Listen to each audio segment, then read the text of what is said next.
in terms of how schools are being reopened. But everybody has to maintain these basic principles of understanding that they have to minimize the risk of transmission in this population.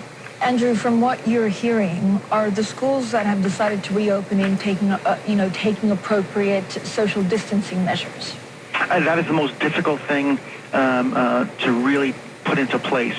And again, there's a spectrum of responses or plans that are being put in place with different schools to really put into mix online with in-person learning by limiting the number of students that are coming in, limiting the number of days students are coming in. Those approaches seem to make sense, again, particularly if the virus is present at low levels. I think it's difficult in any situation to justify going back to what we saw last year in terms of schools and going back to full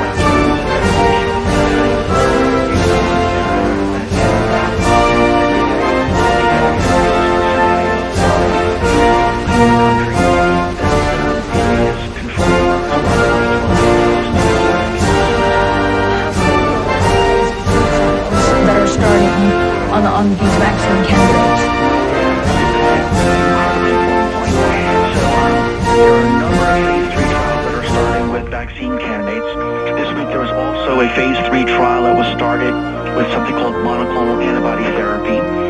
That's where you specifically just give people antibodies that neutralize the virus with the hope that they will then improve in terms of their disease progression. These are incredibly important studies because these will not only give us a better idea of any kind of adverse or safety issues that are coming along with the vaccine candidate, but they're also going to look for vaccine efficacy, meaning they're going to keep track of the people that are vaccinated and see how many of them actually have COVID-19 compared to a control group. And so that's going to be the most critical answer, because up until now, we've been showing that these vaccines induce good immune responses. They seem to be lasting for several weeks, but we haven't had that gold standard of does the vaccine protect you from disease? And that's what these phase 3 trials are going to give us. Andrew Peckhouse of the Johns Hopkins University. We thank him and all of JHU for their support through this pandemic. There are other stories today besides jobs. We've been watching Mr. Erdogan move the Turkish lira to a stronger position. Still a horrific week for lira weakness. And also now, just out of Hong Kong, and I must admit, Paul, it gave me pause when I saw that plain Bloomberg headline. Yep. That this is according to, I got to be careful here, Paul. All the people speak on a condition of anonymity, but it is.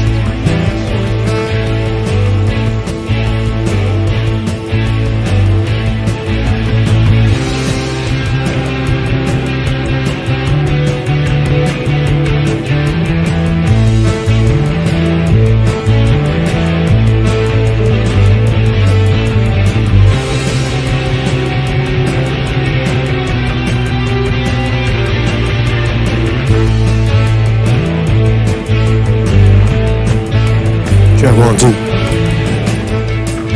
Yeah, man. What's up, everybody? Good morning. Good morning. We're doing it. We're doing it. We're doing it, despite popular opinion. I got some reverb on. Should I keep my microphone like this with a reverb? It's too much. It's too wet. Da-da-da-da.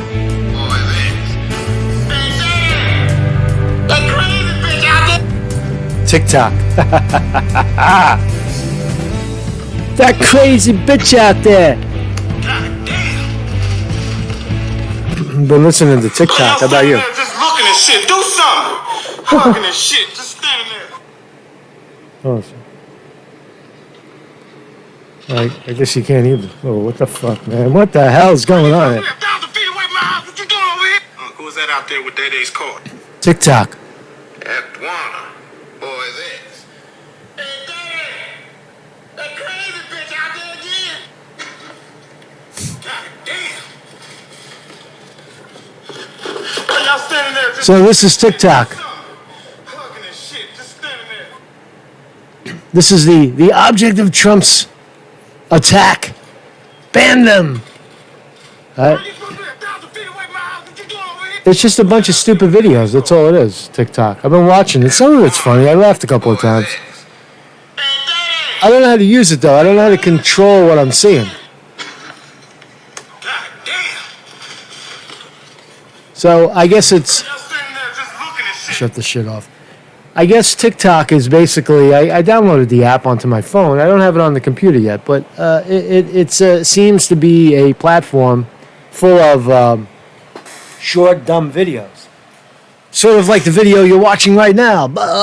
Right? Just short videos. It seems to be a style, a genre of video. TikTok, hundreds of millions of people watching it, and we don't know anything about it. Man, I got to get into that shit because you know what? I make videos, right? And just because I make videos, I should definitely know about it, right? So we're gonna take a look. I took a little look at that TikTok, but Trump is the legal aspect. Trump, by executive order, is banning TikTok in the U.S. and TikTok fires back with a lawsuit. Holy shit! So we'll have a look at that. There's some news in the Jocelyn Maxwell case. Epstein's dead in Maxwell's case. Allegedly sick abuse recounted by accuser in the manuscript, saying, "Oh man," she's saying that same Virginia Gaffrey in a manuscript said that Jocelyn Maxwell had sex with her while Epstein watched. Do we really care about any of this stuff anymore? What we care about is where was Bill Clinton and where was Donald Trump? Because that's really what matters. In Georgia, students go back to school and are punished for being too close together.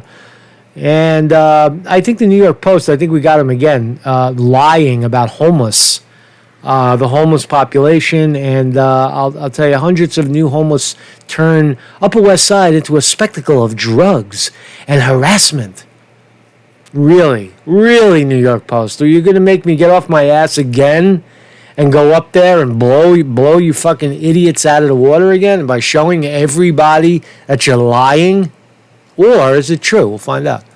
So Bernie as well. Bernie Sanders to introduce bill to tax billionaires during the pandemic. Ooh, interesting, right? That's not my top story. There's a lot of hodgepodge today. There's no one particular story that stands out to me as I was surfing it. I think the biggest story really is the devaluation of the dollar. We'll look at Beirut blast, and they're now probing the blast in Beirut, Lebanon, the big explosion, a mushroom explosion that we saw a few days ago. The president of Lebanon is now looking at external interference. So there might be a door open to, was it terrorism? Because how someone points out in the comments, I don't know who said it, but you could throw rocks at ammonium nitrate. You could hit it with a hammer. You could shoot it with a gun, and nothing would happen. You need a detonation cap, some sort of spark, which is what we saw in the video. You saw the sparks going off, right? To detonate the bomb, so to make it a bomb. So the detonation is what needs to be probed. Who detonated the mofo, right? I don't even think you can burn it. You can successfully burn it. It has to be electrically charged or something. I don't know much about that, but so there is a probe, and we'll get that probe. And again, in my view, the top story today is the de-dollarization of the dollar, reached by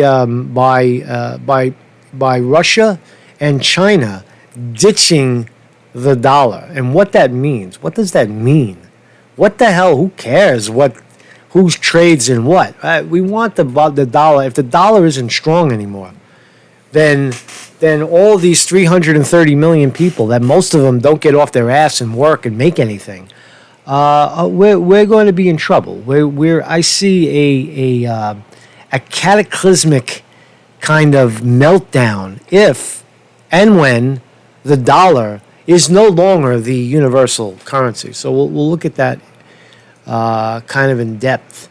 Good morning, everybody in the chat. Marcus Conte reporting on a hodgepodge today. Just a hodgepodge of things. Blue Line, Bigfoot, JB, Jason Walsh, Me So Hungry, Nathan Purvis. What's up, Nathan Purvis? Papa Bear, no fucks. Quantum Epic and Vinny DiMartini. Vinny DiMartini on the wrench. Don't be a dick in the chat, and we'll have no problems here. You know what I'm saying? And Weevil Boy. Weevil Boy's a girl. Who else is here? Good morning, everybody. Champagne Supernova. In the champagne supernova in the sky. I love that song. Man. That was a great freaking song, man. So, and everybody else is watching that is too shy to comment. I know you're there. I know you're there. I know you're with us. So let's dive in. So kindly become a Patreon of this channel. And you do that by going down here to the Patreon link. And you join for as little as $2 a month, $2, $3, $5. I send you a pile of stickers. I sent out a pile of stickers yesterday. So if you're awaiting your stickers for becoming a Patreon, I didn't stiff you. They're coming. I do it every 2 weeks because it piles up. I wait till it piles up and then I do it. And I send out I send out everybody the stickers. I send you some new ones. I send you some old ones. These are the new stickers, and you get a couple of these old ones too. Right? These are my stickers. This is my art. This is done by a guy named Mark. I believe his name is Mark. I haven't seen him in a while. I haven't heard from him. Where are you, man? I don't know, man. One man band. I don't know where he is, man. He disappeared. But anyway, become a Patreon of the channel, or make a PayPal contribution. And there's other stuff here. I got my deleted YouTube videos, the anti-LARP nonsense, my book. Hey, read a book. When was the last time you read a book? This is a good book, right? Very timely, very well, so far ahead of its time. Conte's like a prophet here, right? I've got my psychic book, my psychic predictions on human behavior is coming true, right? Everything's melting down. People are losing their fucking minds over COVID-19 and all kinds of shit, man. You should definitely read this book, man. Definitely, man. Not just because I wrote it, but because you need to read it because it's good for you. So let's start here. I don't have any particular order today. I don't know why this cat is painting, but here we go. Epstein Maxwell's alleged sick abuse recounted in accuser's manuscript. Jeffrey Epstein pleasured himself while watching Ghislaine Maxwell sexually abuse Virginia Roberts Gaffrey, the accuser, claimed in her manuscript. So here's Virginia Roberts Gaffrey writing a book called The Billionaire's Playboy Club. Gaffrey recounted the alleged incident at the convicted sex offender's Palm Beach mansion in her book proposal, The Billionaire's Playboy Club, The Sun reported. Epstein stroked his loins as Maxwell allegedly molested Gaffrey. Wow, that's some graphic shit. Is she full of shit? Is the author of the up-and-coming best-selling book, The Billionaire's Playboy Club, Virginia Roberts Gaffrey, is she full of shit? I don't know, man. It's starting to look that way. She's all over the camera. She's out in front. She wants everybody to know what she's doing. Right? She was 17. Oh, the poor white girl who got roped into the billionaire lifestyle. Don't we feel sorry for her? Oh, so sad. Where's her mother? Where's the father? Where's the family?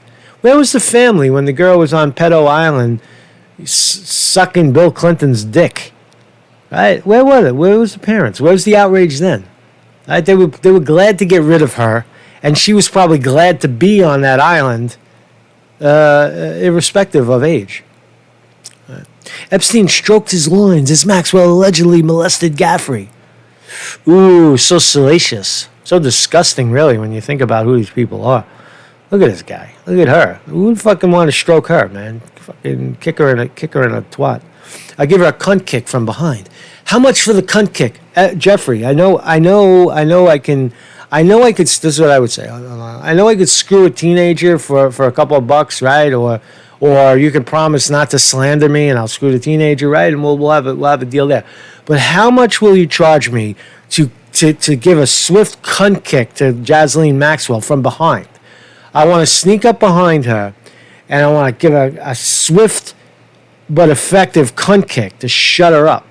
How much for that? Because that's what really, right? That's what really should have been going on. A Pedo Island cunt kicks for Jasleen.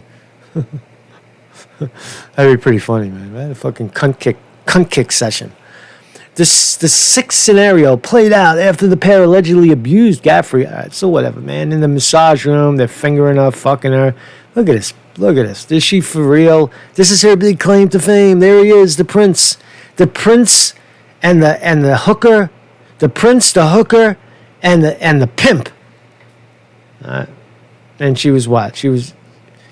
Gaffrey has previously claimed she was sexually abused by a 65-year-old sex trafficker when she was a homeless 13-year-old. She's not that's not a fucking 13-year-old right there. She looks like an adult, man. She looks like a teenager, fucking 20s. I don't know. I'm starting to go down on this, the credibility of this Virginia Roberts Gaffrey. Just get it all out in the open already, right? Come on already. So there she is. Isn't she so beautiful now? She's in her 30s. Nobody wants to talk to her anymore because she's in her 30s, right? When she was a hot teen, everybody wanted to stick a finger in her. Now she's an old scraggly dog. Well, not really, but she's old, and she's desperate, and she's writing books. Draws into question. So Mark's Conte reporting on that one. But let's talk about this one. Georgia students punished over photo of crowded schools. Now, this is ironic because if you recall the riots, not the riots, but the rallies, the Black Lives Matter Antifa rallies, where tens of thousands of people, their exact age, the age of the people in this picture, were marching up and down the street, and all of our politicians were promoting it. Yes. Protest. That 6-foot rule, that bullshit about 6 feet went out the fucking window when it came to Black Lives Matter. Black Lives Matter. Black Lives Matter. Hey, Black Lives Matter. What do we want? Justice. When do we want it? Now. Right. When that was going on, and still is going on to some degree, there's no rule about 6-foot distancing. But now, because it has to do with our schools and children going back to school, now it's a big deal. Georgia students punished over photos of crowded school. Let's read. As the controversy over the reopening of schools roils on, districts around the country have allegedly opened their doors to students this week. However, many administrators have discovered that their student body is not on the same page when it comes to pandemic safety protocol. An image snapped by a Georgia student on the first day of the new school year, Monday, showed a packed hallway. Why is there fucking school starting in August? What the hell is going on? Why did they start school in August? Don't you supposed to start that shit in September? Right? So the school showed a packed hallway with a few masks in sight. With very few masks in sight. I don't know. Well, you're taking shots at their back. How can you make an assessment? It looks like 50-50. 50-50 masks. Let's say half and half. Showed a packed hallway with very few masks. The photo went viral on Twitter. Now with close to 93,000 likes on Twitter. Ooh. The unsettling picture quickly became emblematic of the passionate debate, which has pitted parents, students, teachers, administrators, and politicians against each other. Blah, blah, blah, blah, blah, blah, blah. So I just think what's this all about? This is what it looks like even with split dismissal. All right, so here's some kids. It's tight. Couple of masks, couple of no masks. Masks are up to you, not mandatory, right? Let's watch again. See, somebody dropped a little video for us. Let's see. You should put this on TikTok, man. People laugh at this shit, man. Yo, what's up, man? Where's your mask? Where's your mask? So that's all I want to say about that. So there is definitely the mask war rages on when it comes to destabilizing the economy and smashing windows and looting and screaming at the top of your lungs, everybody's a racist. That's okay. You can do that. And 6 foot, well, try your best to be 6 foot. But when it comes to, but what was the punishment? I don't think we actually saw the punishment. Right? What is the punishment? Now it seems the backlash aimed at one school has stirred up administrators who have reportedly gone on a suspension spree, allegedly targeting students caught documenting their concerns in a public forum. Wow. So there's more depth to this report that I knew. People are being suspended over talking about their concerns in a public forum. Yeah, we're on the deep end, man. We've gone off the deep end with this liberal, for lack of a better term, liberal nonsense, where everything is illegal, everything is a crime. Oh, you didn't wear your mask, you're affecting me. What you do is offensive to me, and I can't take it. I just can't take it. Don't call me names. I'm gonna sue you. Oh no.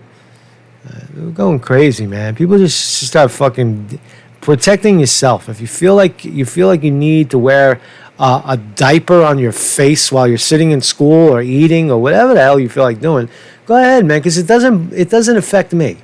Don't tell me what I've got to do. All right? Don't tell me what I got to do. I'm not sick.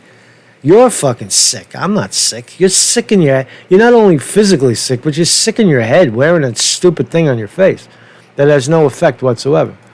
Very little effect. Only if used 100%. So that's the a little bit more of the mass hysteria. So I think the Post might be full of shit again. As I said earlier, hundreds of new homeless turn the UWS, Upper West Side, into a spectacle of drugs and harassment. Semicolon residence.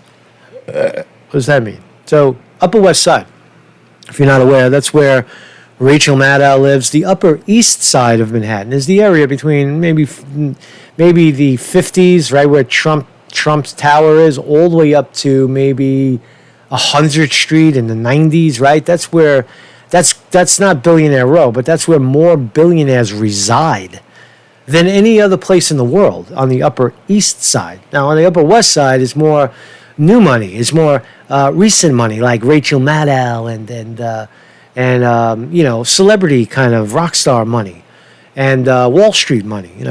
Young people making 6 figures, 7 figures, right? They live on the Upper West Side, right? And so that's what we're talking about, right? And they're saying hundreds, New York Post, hundreds of new homeless turn up. All right, so there's the image. Oh, how shameful. They're black men sitting on benches. For shame, New York Post. Black men. Look, they're all black men. What are these black men doing on the white Upper West Side? That's racist right there, right? Why are they there? Oh, look, they have their stuff on the street next to the church. How shameful. That's Central Park right there. That is Central Park. I guess I gotta go, right? I gotta go up there. Put your fucking shirt on, motherfucker. This is the Upper West Side, man. We've spent a lot of money to live here. How dare you shit on the street? How dare you shit on the street when there's no toilet? How dare you take a piss? Put your fucking shirt on, you fat fuck. This fat guy's driving down the property value. Is that what you're telling me? Come on. The guy's a homeless guy, right? And you always see this with homeless people. They drag all their garbage with them, right? There's a set of wheels and this whole, homeless people hoard garbage. If you've never seen that phenomenon, where they'll have all of these bags full of cans and boxes and probably some of their personal belongings like clothes, right? And they lug this shit around using shopping carts, sometimes just dragging bags. And all of a sudden you'll see this just pile of moving debris. And that's very common. It's not just Upper West Side. It's all over Manhattan. It's all over the city. But for shame. So let's see. Let's see what the Post is reporting. They lied about 40th to 42nd Street.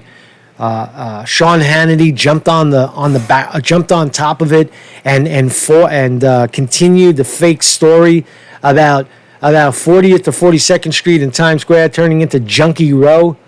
Fake story, totally fake. I was the guy that I exposed it, right? Totally fake story. Went there, saw one guy nodding out, another homeless lady. Nothing uncommon in the area known as Times Square. Not at all. And in fact, it's actually a lot less. It was less than it usually is. So here's the Post again, smearing the why New York Post. What? Let's find out why. This is the big question. Why is the New York Post smearing the city of New York? Why are they creating these fake scenarios where retail is under siege? Is it a property grab? Is it some other kind of political grab? I suspect it is. Upper West Side residents say 3 hotels that are housing hundreds of homeless men during the coronavirus pandemic have turned the area into a spectacle of public urination, catcalling, and open drug use. All right, so let's go one piece at a time.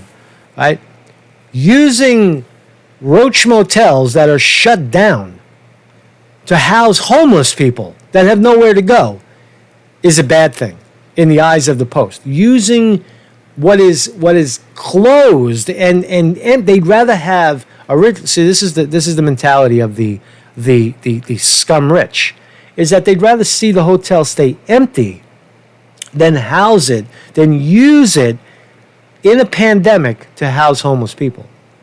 For shame.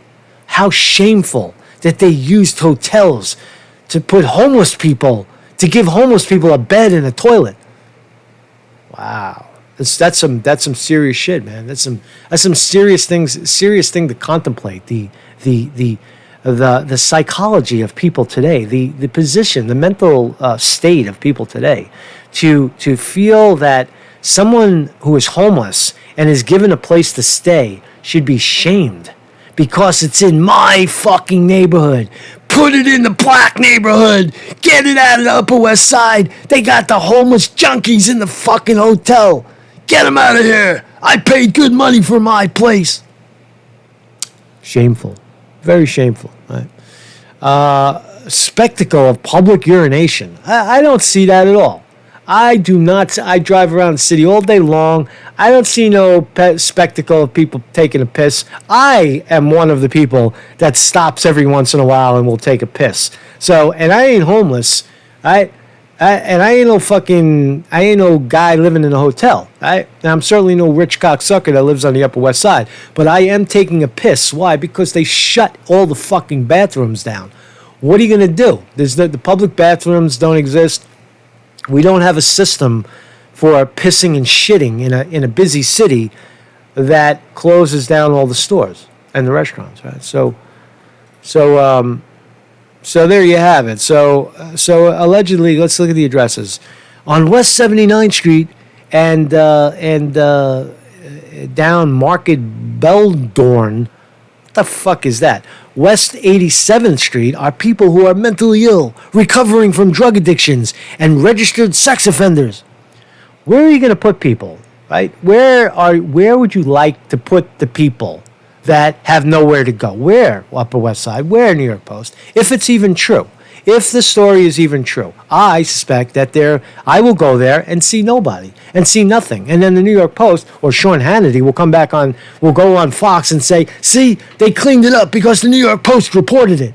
No, junkies and homeless people don't take a day off. They stay. Right? If they're there, they're going to be there now, they're going to be there later, and they're going to be there for a lot later until someone physically removes them from the premises. That's how that shit works. So I suspect they're lying. I can't be sure until I go there. Let's see. It doesn't feel safe anymore, Nanny Michelle McDowell said, 39 years old.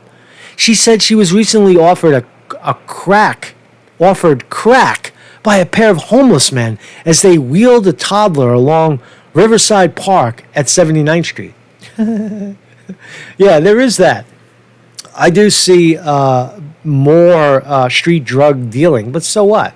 It should be in the stores. How shameful. She offered to sell me crack. I will say no. I'm not interested in your crack. Thank you very much. Have a nice day. No. Oh, crack? No, thank you. Do you have any weed? You know? You want to buy crack? She said. You want to buy some crack? She said. They shouted repeatedly as she hurried past, and as the frightened 2-year-old girl in the stroller put her hands over her ears and cried, "Too loud!" Rich nannies and their children. The homeless men have been moved from dorm-style shelters around the city so they can be sheltered 1 or 2 to a room to better protect them from COVID-19, officials explained. All right, that's what they're doing. They're getting them off the street and giving them a place to stay. So there's a fake story. You got to go up there and poke around. Good morning, everybody in the chat. Good morning to you. Good morning to you. So let's talk about Bernie. Bernie Sanders is back in the news. Bernie Sanders is introducing a bill to tax billionaires during pandemic. And here's the 2 suspects. Bernie Sanders, the declared Democratic socialist, who proposed a wealth tax. Remember the wealth tax? He said tax the wealthy. Good idea, right? So the billionaires, Bezos alone, I believe, has made, billionaires collectively have made something like $430 billion during the pandemic. The decentralized branch, the online techs like Facebook and like Amazon, people ordering online, right, have prospered. So Bernie Sanders is introducing a bill to tax them and charge them for the monies that they made in this unbalanced economy. So let's read. Former presidential candidate Bernie Sanders will introduce legislation on Thursday to tax the obscene, quote, obscene wealth gains made by U.S. billionaires during the coronavirus pandemic. In a series of tweets, the Democratic Socialist senator from Vermont suggested taxing 60% of the windfall gains the country's wealthiest billionaires made between March 18th and August 3rd, a move that would raise $420 billion, Sanders said. All right, so they made that much, and then tax them. Take it back. 60% of the windfalls. I thought the number was. I think that's more like 100% of the windfalls. But anyway, they probably made more. Sanders would know more because his people researched this shit and look it up. The money could be used to cover the out-of-pocket Medicare expenses for everyone in America for the next year, he said. In my view, quote, in my view, we can no longer tolerate the 3 wealthiest people in America owning more wealth than the bottom 50%, while over 30 million Americans have lost their jobs and 92 million people are either uninsured or underinsured, he said. Is he right? Is Bernie right? Is Bernie Sanders right? Tax the shit out of the wealthy? Yeah, of course he's right. He's always been right. That's it. Deflate them, the billionaires. I mean, I know it's a complex situation. Corporations have a controlling interest in our economy. I say deflate them. Get a robust, bottom up type of recovery where people start to go into business for themselves. Lending becomes more for regular people than it does for institutions to lend it to you at exorbitant interest rates. Why do banks get money for 0 or 0.5%, or sometimes they earn a percentage point for taking money and lending it to you? They actually make money borrowing money. That's fucking ridiculous, right? Why don't you do that for regular people? Why don't you let regular people borrow money on the cheap? And that'll stimulate your economy way more than giving it to a bunch of rich cocksuckers. So let's see if it sticks. I mean, it's just a bill. It probably won't stick in the House and or the Senate. What I think many people do not fully understand is that not everyone is hurting in America. Not everyone needs the Senate to act, says Bernie Sanders.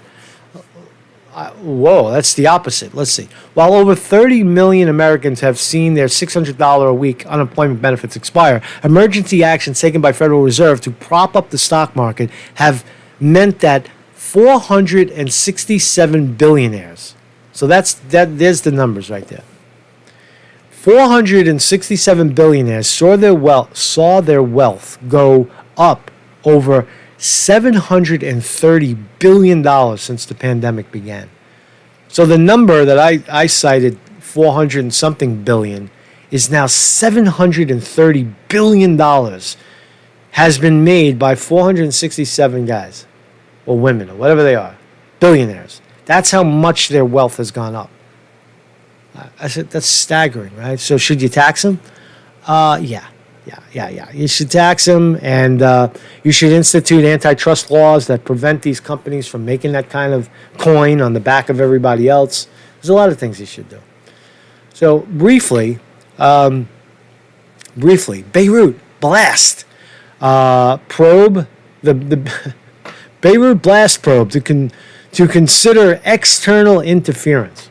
So the president of Lebanon, the tremendous blast that killed a lot of people and blew up a lot of shit in Lebanon, is now under investigation for possible external interference. You think?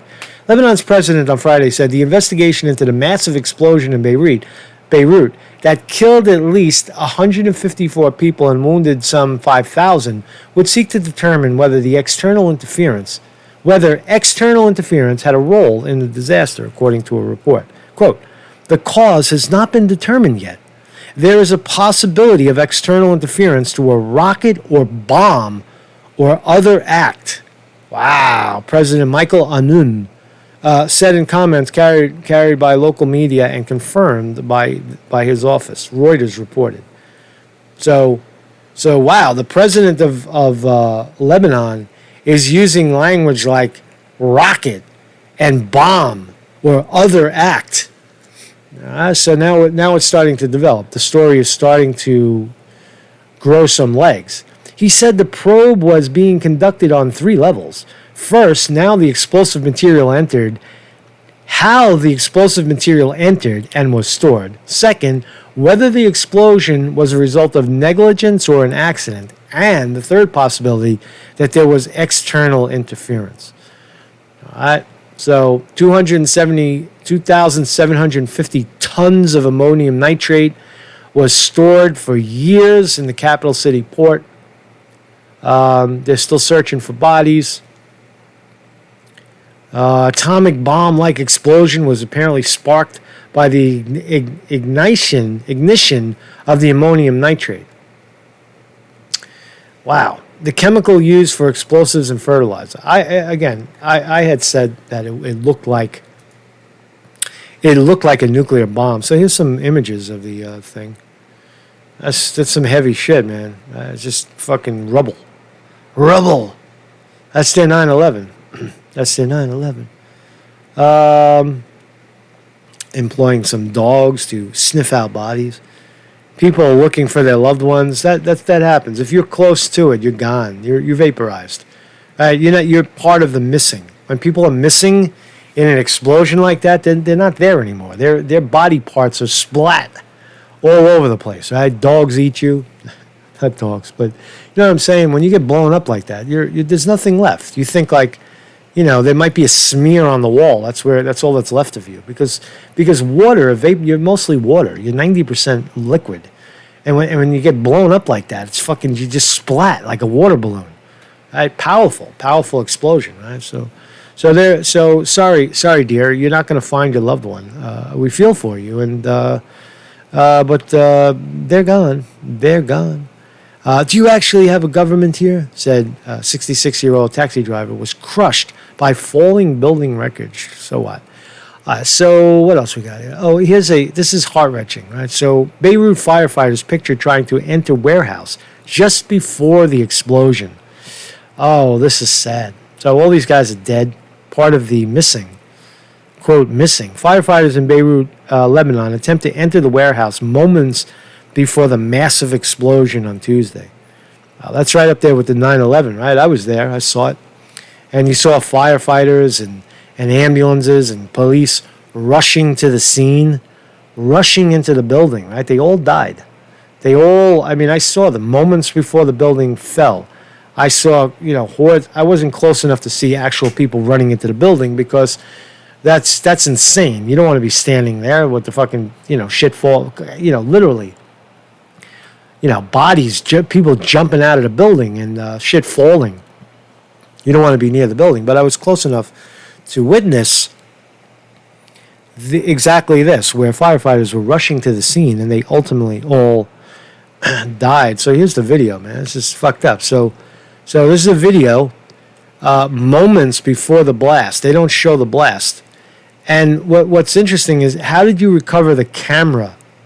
How is the camera, whoever's shooting this, how is the camera recovered if there was a massive explosion? On January 6th, 2019, I got a call that no parent... We got to get rid of that. I don't know where the video is. Where's the video? Oh, here it is. We might have to watch a commercial. Let's watch a commercial together. Think I'll go for a walk. Let the chickens roost for a second, and 14 seconds of commercial. So, 25-year-old female firefighter now confirmed dead. It's pretty interesting to watch. You'll see. You see what I'm saying? Purdue chicken. Here we go. So here's the imagery. Moments. This is the fire. We saw the fire, and then the fire led to a massive atomic bomb-like explosion. So these guys are very close. It looks like a handheld camera. What I want to know is how did they recover the handheld camera? Didn't the thing get blown to pieces? How is it possible that did the person holding the camera run away? How is that possible? And that was on TikTok, by the way. You see the credit to TikTok. See, TikTok is already doing great news. Right? Somebody put that shit up on TikTok. So moments before the explosion, these guys are right outside, firefighters. You saw his sleeve. Here's more. A photo apparently showing chemicals stored inside the Beirut warehouse that exploded Tuesday. Just piles of fucking nitrate, right? Piles of this explosive material. Here's some more images. Let's look at pictures. Let the pictures talk, because I'm tired, man. Wow, what a tangle of metal. Holy shit. I guess that was a scaffold of some sort. Just now it's a fucking web of pipes. That's what your house used to be like. And buildings just destroyed, man. Fucking powerful bomb. Powerful explosion, man. So, sadly, was it, I guess we need to find out, was it terrorism? Was it a inside hit? Did somebody whack the city for some other reason? Was it Mossad? Was it Mossad? Was it the Jews? Was it the Jews in Israel that hate Hezbollah? Mossad. I love that word. Mossad. Fucking Mossad. Look at this, man. Look at this. Damn, fucking bloodied up, man. You weren't that close, because if you were close, your head would be off. Your head would be off. Yeah, man, you're getting sprayed with shrapnel. Shit is flying everywhere. You get hit with glass and rocks and all kinds of crazy shit, man. Oh man, look at this guy. Got his fucking shirt blown off. He got his shirt blown off. Oh man, that's a fucked up shot, man. That's a great photo. Whoever took that, I feel sorry for the guy, but man, look at this. That's like, damn, I was just in the wrong place at the wrong time, man. I was in the wrong place at the wrong time. It fucking blew my hair off. I was always bald. It blew my fucking my toupee off. Oh, another one, right? Another shot. Guy's like fucking mangled, man. Mangled by the bomb. Yep, a lot of pain, a lot of suffering, no doubt. Lots of pain, lots of suffering in Beirut. Our prayers go out to you. Our prayers go out to you. Dealing with this shit. And may there be justice for those who did it. So let's talk about the I think the most important story is Russia, China, de-dollarization. The de-dollarization of the dollar. Right? What does that mean? What does that mean? Look, if the United States, this is my theory, right? If the United States can continuously pump out dollar, we have the printing press. If our dollar is the universal currency, is the global currency, we trade in dollars. And so should you, and so must you, or we'll destabilize your country. We'll sanction you. We'll blow you up. Like in Venezuela. All over the world we do it. We bully people into using the dollar, right, through what's called the International Monetary Fund, the IMF, International Money Fund is bull fucking shit. It's not international. It's a United States organization forcing people to use the dollar. And what happens if the dollar destabilizes and is not used as the universal currency? What will happen is that people the United States can't keep printing fake money to get their debt, to get out of debt, or to give people money to spend, give banks lending money, print it. They're not even printing anymore. It's all digitized money. I was listening to Bloomberg yesterday, radio, and they had said something that was so amazing, that after remember the $700 or $800 billion in 2008, how big of a deal the TARP money was, and now in 2019 or just recently in this pandemic, the government cut another $4 trillion to bail out banks and others that didn't need the money. Now the theory is that they give the money to the banks, and the banks are supposed to lend it to you, and that's going to stimulate the economy. But instead, what the banks do is they lend it to you and follow you around to the grave until they get every penny back. And if you don't pay them back, they take back whatever you bought, and they create havoc. They create hell. The banks, hell. Right? But they're doing it on fake money. They're doing it on so yesterday they just said, right, we, in addition to the $4 trillion they just gave away, they're talking about another $3 trillion in stimulus. Imagine fucking that. Imagine that. $7 trillion added to the debt, which doesn't matter anymore. Why? Because the money has no value. It's fake money. Right? But the world, see, we just pay our bills, because if you're the guy who prints the money and you have debt, all you do is just, what do we need? More of that? We control that. So we give you more of what you want, and we dilute the float. We dilute the value of the dollar by doing that, right? But what's worse is that if the global currency goes back to, I don't know, the pound or the yen or the ruble or whatever, or the Bitcoin or the fucking euro, whatever currency people, or something new, whatever currency the global economy starts to use to trade will become very powerful and will deflate the United States, who doesn't make anything. All we make is guns and bombs, and people are getting fucking tired of that, quite frankly. Getting tired of that's all we make is military industrial complex shit, right? Right. So, U.S. will decline as a result of that. So last year, data released by the PBOC and Russian Central Bank shone a light on a disturbing, at least for the United States, trend.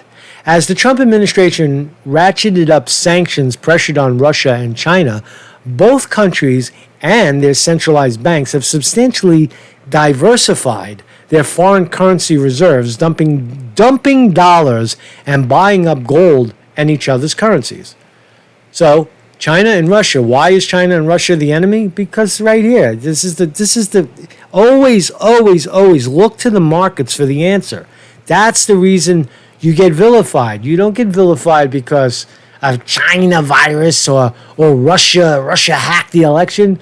You get vilified because China doesn't want to use the fucking dollar anymore because they don't have to, because they're now approaching superpower status, and Russia's been fucking with the United States since the 70s. They're tired of that shit too, man.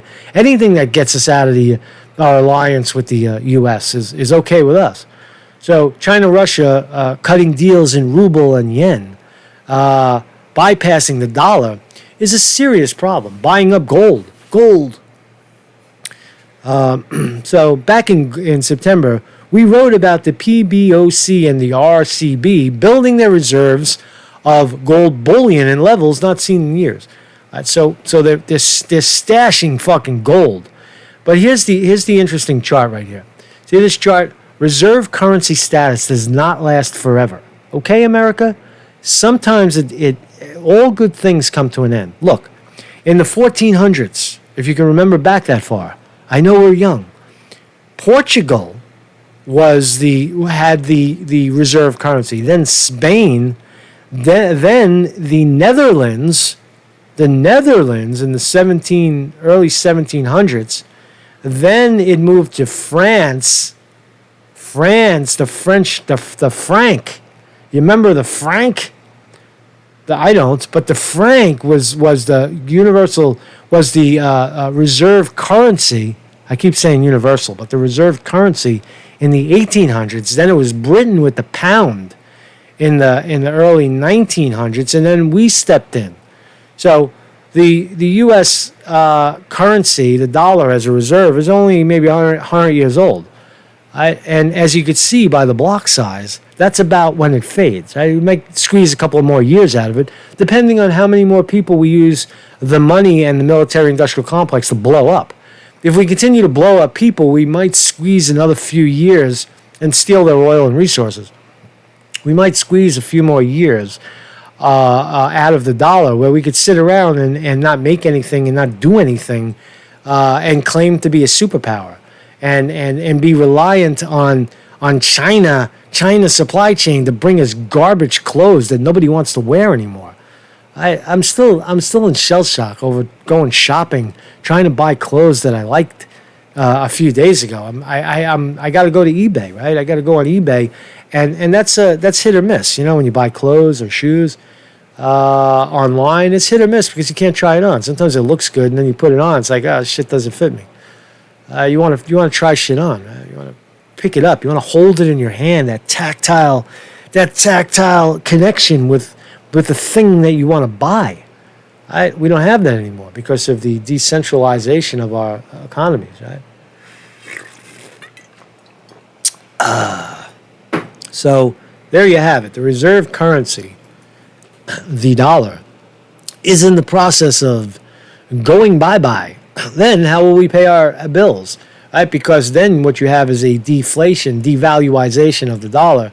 And then you have inflation. You have, instead of that made in China shit pair of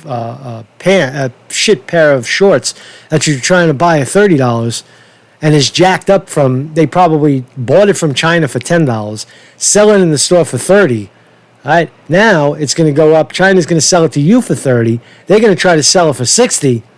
Inflation, because look, if you want to keep buying cheap shit in China and your dollar isn't worth anything or is worth a whole lot less, well, then it's going to cost you a little more. And if you don't like that idea, then fuck you. We'll just sell it with ruble. We like ruble. Right? We like Russia. We'll sell with Russia. We'll sell with Southeast Asia. We'll trade with all of Europe in ruble and in yen. Fuck the dollar. We'll even accept a little euro here and there. So this creates an enormous problem for the U.S. if this proves to be true. And what would be the next currency reserve? Would it be a universal currency? Would it be something separate from a country, like a Bitcoin, like a global currency? I don't know. I don't have enough. I don't have enough depth of knowledge to know at this moment in time if that would be a good idea. I got to think about it and look at some stuff before I would say that. But I think that a reserve, a currency reserve other than the U.S. dollar, is clearly imminent. Is coming. And what does that mean for the U.S.? It means possible inflation. It means, a de-escalation of its superpower status. Unless, again, we're military might, right? We have 140, army barracks and military, facilities all over the country. That's our money, right? We use military might. We sell you protection, like in Japan and Taiwan and all over the place. You want us to protect you? Trade in dollars and we'll protect you. Take away, don't trade in dollars and we'll sanction you, just like Venezuela. We'll turn you, we'll smear you. We'll say your president is a drug lord. We'll shoot you. Right? That's what the U.S. does. That's our product. That's what we do. Extortion. So what else we got? Trump issue. So a little bit of TikTok, and then I think we're done. Trump issues order banning U.S. companies from transactions with TikTok, parent company. Yeah. Okay. So Trump issues order banning U.S. companies from transacting with TikTok. How dare you? I talked about this. I don't want to relitigate, but I think it's foul that the president of the United States is stepping in to sanction a company engaging in free and fair trade. What more do you need to say about it?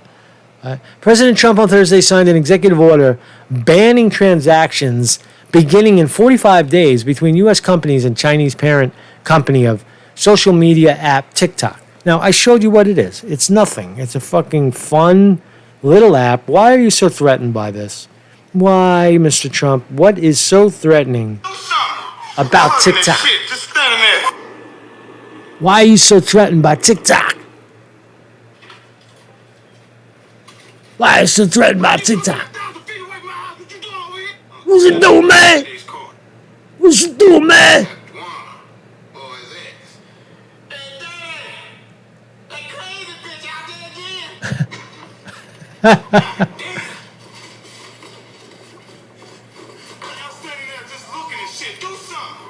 So I don't know how to work this thing. I just know that it starts, right? It fucking starts. All right, so go home. Here's another one. What is your name? Tony! Fuck you, Tony! What's your name? There's a dog talking to a. Fuck you! Hey, you know what I did last night? You better not break my mother into this! You know what I did? You better not! There's a dog talking to a deer. Fuck you, man! It's stupidity. It's entertainment. It's funny. Why is Trump? What is the freaking problem here with Trump and TikTok? Right? The app may be used for disinformation campaigns that benefit the Chinese Communist Party, and the United States, quote, must take aggressive action against the owner of TikTok to protect our national security. Whoa! Come on, Trump. That's bullshit right there. Right? It's a competitor, man. Anything Chinese, anything, because it goes back to the original thing, is that China is becoming too strong and throwing the dollar in the garbage. They don't need us anymore. The technology, they're advancing in bigger and better and funnier platforms, right? More accessible than fucking YouTube, right? This is bullshit right here, right? You can't say this, you can't say that, you can't do this, that. Whatever you do, they're gonna censor you. You got fucking, they cater to hacks that get behind you and say, oh, this motherfucker violated my privacy. He took my copyright. Right? And it all proves to be bullshit, right? That's the American way. That's YouTube, which is probably in the final phases of phasing out. Right? It's probably it's definitely waning. I think it's not rising. It's falling. Right? And organizations like TikTok are clearly rising. So briefly, TikTok threatens legal action against Trump's executive order. So TikTok fights back. TikTok is pushing back on the ban. TikTok has threatened legal action. They haven't filed yet, following President Trump's late-night executive order banning transactions beginning in 45 days. Well, sure. Why? What are the what we encountered instead? Oh, I don't want to read all this. It's just too much. But the point is that Trump is vilifying TikTok based on what? Based on short, funny videos, and TikTok is pushing back legally by potentially dragging the Trump administration and his executive order into court. Who's right in that matter? Who will probably win? I think TikTok will win. How dare you say what evidence do you have that TikTok is doing any of those things that you say it's doing? That the app is used for disinformation campaigns that benefit the Chinese Communist Party, and the United States must take aggressive action against owners of TikTok to protect national security. What kind of evidence can Trump possibly present to back that accusation? Because he's going to have to do it in court records. He can't say, "Oh, I have executive privilege and I'm not going to tell you." You can't do that, right? Can't do that because you're banning a private company. So anyway. Oh yeah, I don't think I played this. So thank you everybody for joining me. We are still a great nation. Hold your head up high, Patriots. Hold your head up high. We will overcome. Thank you very much for sharing in the chat. AX, Bebop, Chris Milk, Jason Walsh, J-Rock, Lord Rothschild, Mike Fletcher, Me So Hungry, Vinny DiMartini, Vanderloo, and Weevil Boy. Everybody is here. I'm watching the wrong chat. I'm watching the wrong chat. So thank you everybody for joining me. Marcus Conte reporting. A little low energy today. I want to get outside and do a little exercise. Put the shit on. Put this shit on. Hey, yo, dig this shit, yo, man. Check this shit out. Dig this shit. Yeah. Dig this shit, man. Fucking dig it. I'm digging this shit, man. Digging this shit. I'm feeling it. It makes me want to do this.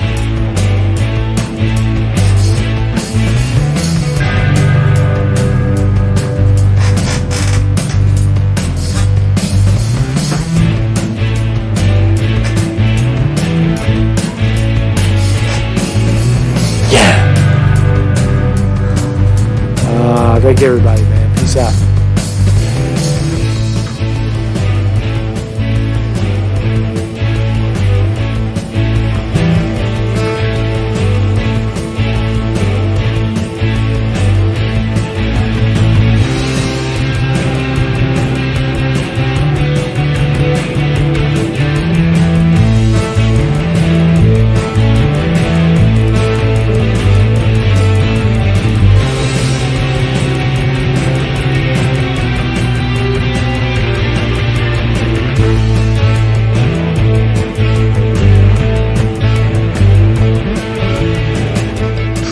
These days?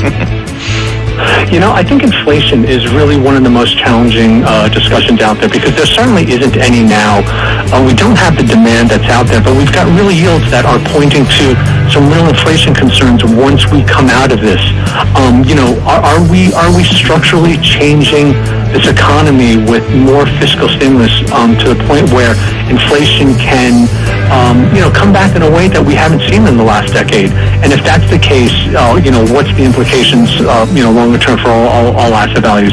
I do think that real yields are expressing a concern around inflation once we kind of normalize, several years down the line, if you will.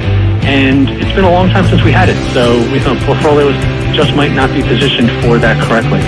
So Marvin, in the next 30 seconds or so, I know you're a global macro strategist. What are the opportunities outside of the U.S. right now?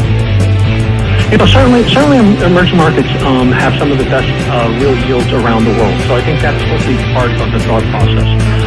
It very much is kind of sucked into the global risk on, risk off. But when you're kind of thinking about how to generate income, again, once normalization occurs, I think that winds up